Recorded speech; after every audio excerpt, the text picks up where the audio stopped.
ako'y nag-standby at naghihintay diyan sa tulay. Di ko man lang napansin ang talagang tumingin, nakatutok sa akin.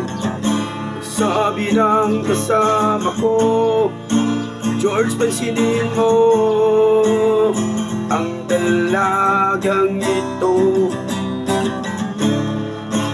Wow, ang swerte ko, ako ang kanyang gusto,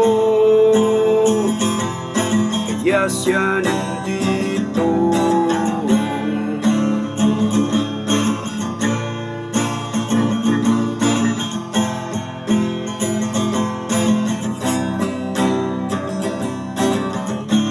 At ako'y nagpasalamat sa kasama ko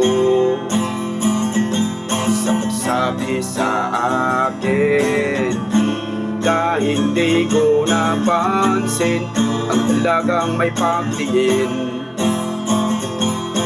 dito sa akin.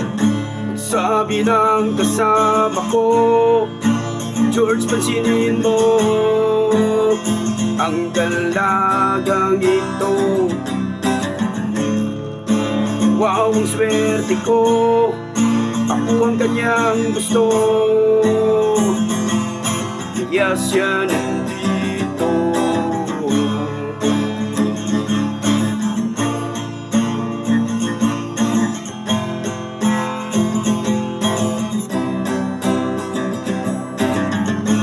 At sinabi ko sa kanya, crush kita noon pa. At sumagot naman sa akin, pareho tayong dalawa. Sabi ng kasama ko, George, pansinin mo ang dalagang ito. Wow, ang swerte ko, ako ang kanyang gusto, kaya siya nandito.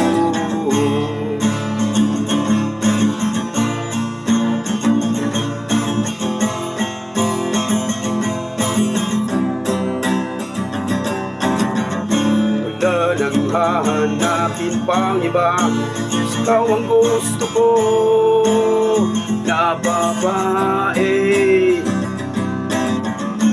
Di ko lang akalain, lalapit siya sa aking tabi, tabi.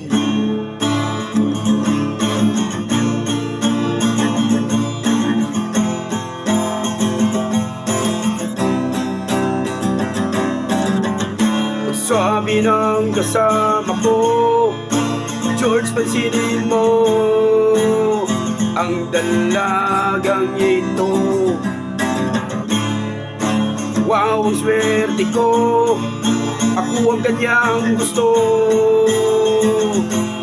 kaya siya nandito sa tabi ko.